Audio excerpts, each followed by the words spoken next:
And we are live. Good morning, everyone. Oh, you were asking about this? Just some new merch I found on the side of the road. Nothing fancy, nothing crazy. Welcome back to the channel, I guess, I would say. It's been a minute since we last posted a video, about 5 months. If you were wondering, if you're among the 90 subscribers that I have, wondering where I'm at, I just want to make this quick video to document where we were, where we're at, lessons from Ironman, where the business is at, and all the new stuff that's been happening over the last 5 months. My last video was the one that I posted from Charleston, where I was at the TikTok shop event. Since then, we've been in the trenches. I moved to Austin, a brand new city. Actually, you can see the sun is coming up, so I'm just gonna move this here so you guys can see the sunrise while I talk and make it a little bit more aesthetic and consumer friendly, if you will. But moving to Austin, finishing the Ironman, finishing pretty much all the challenges I set for 2025 in terms of races. We did the High Rocks Pro in New York. We did the Triple Challenge, which is 3 triathlons back-to-back in a weekend in Chicago. I did the Shamrock Shuffle, which is an 8K, but that's part of like the Chicago Distance Series. It's like 3 races you do, and you get a special medal, and you get entry into Chicago Marathon the next year. Oh, and then Chicago Marathon. And finally, the big boy, the Ironman. So completing all those races taught me a lot in that year. And so I'm going to go through some of those lessons. But let's start with moving to Austin. Yeah. So about 3 months ago, I lived in Chicago. Wanted to move to another city, especially because I realized that Chicago is a bit too corporate for me, especially downtown Chicago. It's everyone's just like working a job. It's just an environment where I was working a job about 7 months ago at this point. Yeah, 7 months ago, and I kind of wanted to have a mindset shift completely when I left and decided to pursue business full time. And I was deciding between Miami and Austin because both of those cities have quite a lot of entrepreneurs. They have quite a lot of, I would say, fitness-focused people because that's the phase of life that I'm in. The only reason I decided to choose Austin over Miami is specifically because of the community. Austin just seems like the community is a lot more friendly, I would say. It's more community-focused versus just, get ahead. It's less flashy, so, especially in this stage of life, you don't want to be attracted by the wrong things while you're building a business and thinking long-term. And so Miami, there's a lot of FOMO there. And it just seemed like Austin would be the right fit for me at this point. Now, we're not going to discount Miami. Miami might be the next place that I move to. But for now, I'm quite liking Austin. So, yeah, a little bit of a lifestyle upgrade too. Moving to like a nice high-rise with private offices, sauna, plunge, a great pool. But yeah, that was a big mindset shift because number one, you use it as a forcing function because when you move to a new place, you elevate your lifestyle. It can go one of two ways. One, you start chasing the wrong things. You start relaxing more. You think you've made it and you just become complacent. Number two is you realize that you just elevated your standards, and to maintain those standards and raise those standards, you just need to be way more disciplined, work way harder, and just become a different person that gets different results. I decided to choose the latter, not just because of choice, but because I also had to. There were a few hiccups that happened that really made that transition, I would say, life-changing, sink or swim kind of. And I'm going to be going into those when I talk about the brand. So actually, let's get into the brand. So where is the brand at? The first point I wanted to mention, and this is something I've been thinking about for a while, is whether or not we want to reveal the brand name. And I've been thinking about this a lot, and I've come to the realization that I do not want to reveal the brand name. And there are a few reasons to that. Number one is this is not a founder-focused brand, so it's a completely different audience that we're targeting. So me being the face of this brand literally does nothing. Right? It would boost my clout more than it would boost the brand's sales. So one, it doesn't really matter there. Number two, I have nothing to tell you guys. So the e-com is literally my main business. And so if I'm going to be sharing a lot of things transparently on this channel, which I plan to in terms of value, in terms of tactics, in terms of what we're doing, I wouldn't want to give my competitors the exact blueprint on what we're doing until we have a solid moat around the brand where, even if people try, they couldn't compete with us without spending in the due time and effort, even if you tell them exactly the strategy you're doing. And that takes a little bit of time, especially because supplements are a commodity. So for those two reasons, I decided I'm going to keep brand name private, but everything that I share in the channel is going to be very transparent in terms of what we're doing, what things look like, because this is more so documentation for me than it is anything else. The shift from content. So my last few vlogs, actually a vlog before this probably, I'm going to upload because I haven't even uploaded that. It's just me driving around Lamborghinis and, buying Rolexes and whatnot. And that was a fun phase, but I've come to the realization over the last, I would say 3-4 months. I mean, there was always a hint of it before that, but I've come to the realization that, especially when I've started pursuing this full time, because before I didn't really know what I wanted. Was it status? Was it material stuff? Was it freedom to travel? Was it all of that? And I couldn't really point my finger at the exact thing that I wanted. So there was a phase where, I just started balling out a little bit. And what I realized from that is, to me, that's quite boring, honestly.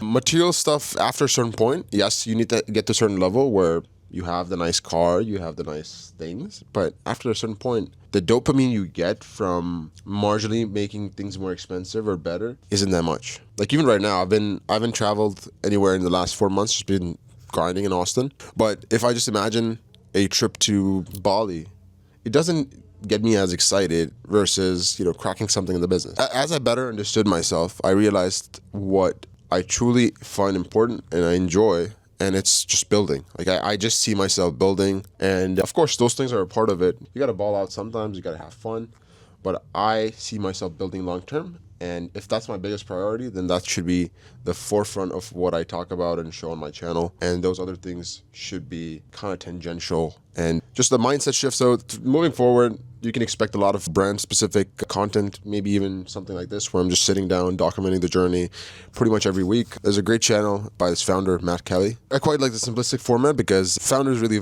find this valuable, and you can kind of see what the trenches really look like, because social media has glamorized entrepreneurship so much, but you don't realize that unless you're in the info business where you're actually selling a lifestyle to people and making a lot of cash flow up front, living those lifestyle, like living the crazy social media lifestyle, entrepreneur lifestyle, is quite hard until you've had an exit or you've had a team in place where the business doesn't crumble without you.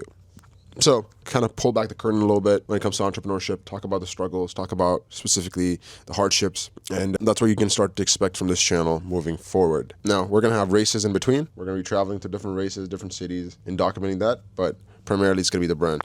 Now, I've been yapping too much. Let's talk about where the brand's at. So the brand story, it goes as following. We started off with TikTok Shop. For this brand, to keep the costs low, we had to order a lot of inventory up front. So the goal was blow through the inventory on TikTok Shop, get a flywheel of content, and then pivot to Meta with that content while scaling Shop simultaneously. But the goal was to scale on Shop, then move to Meta, scale up Amazon, traditional TikTok Shop blueprint. But unfortunately, one thing I realized was we poured a lot of money into TikTok Shop in terms of hiring creators, in terms of making sure that we have the right coaches for them, the right community. And I learned a lot. But the biggest thing I learned is the kind of product that does really well on TikTok Shop. So if you have a commodity, you either need to be a first mover, or I would say you need to be a founder-led brand where the founder is posting a lot of content, right? And I came to that realization after a while because the creators with really good results, but unfortunately we couldn't really crack the angles and the product market fit on TikTok Shop because there were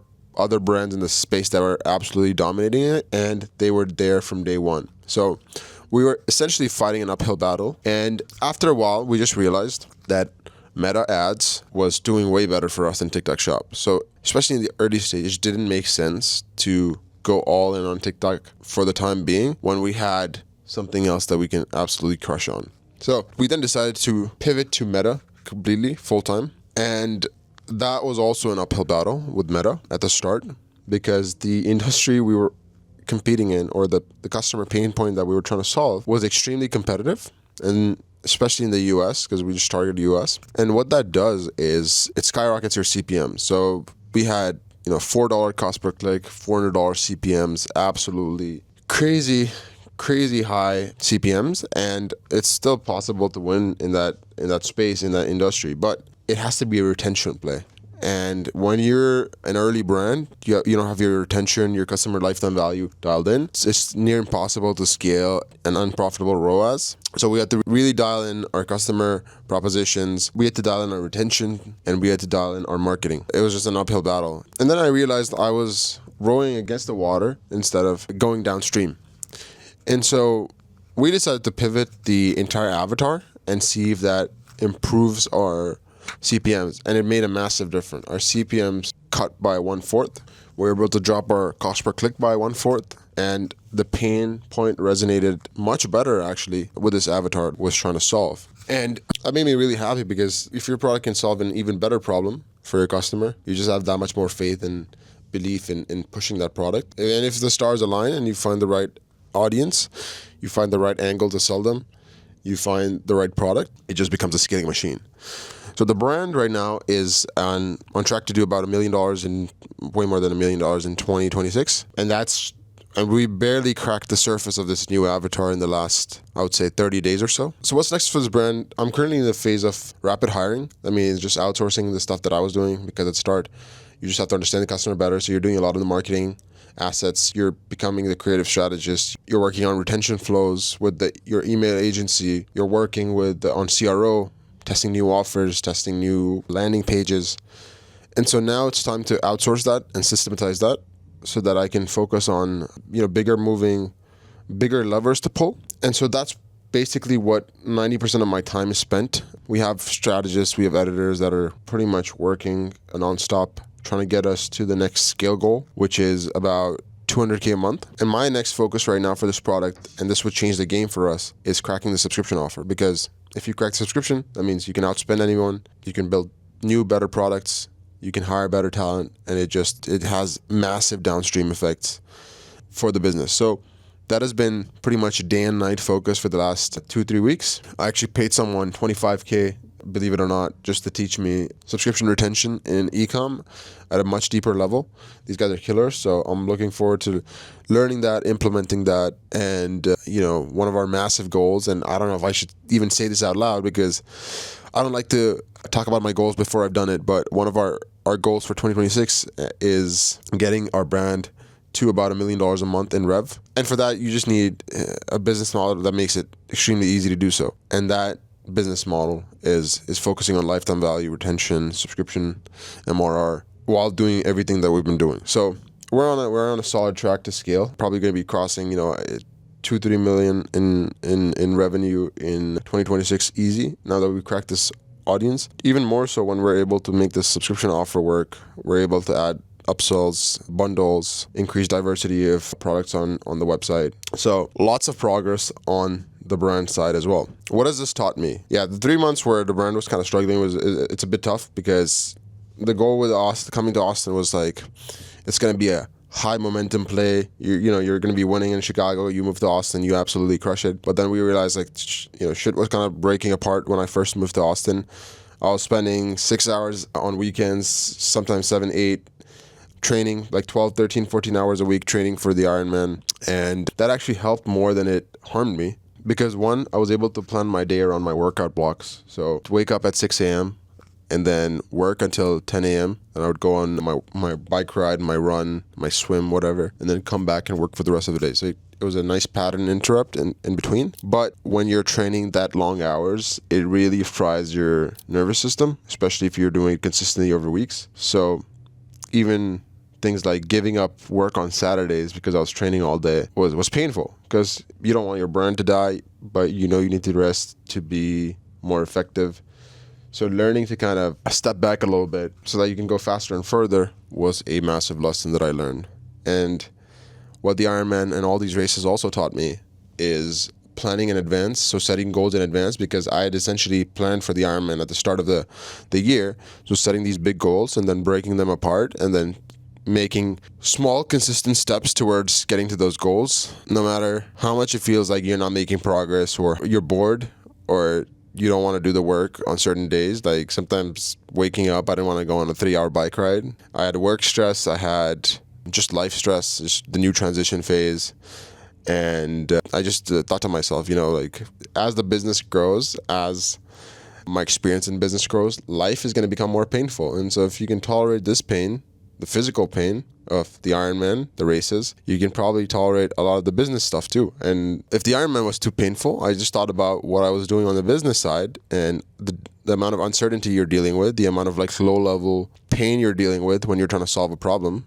And I was like, if I can do that, this Ironman is a piece of cake. It's 2.4 miles of swimming, 112 miles of biking and 26 miles of running. There's an end goal. But in business, there is no end goal. So it became kind of a feedback loop that fed into each other. But that just meant you had to be in the trenches. Social life was not an option. Not waking up on time and not having a routine was not an option because you needed good sleep. You needed 8 hours of sleep to recover for the Ironman and to be able to work the next day. So I had to absolutely fix my sleep hygiene. I had to fix my routine, fix my diet. You just had to stack every advantage in your favor to be able to get through this. It was like a very survival situation.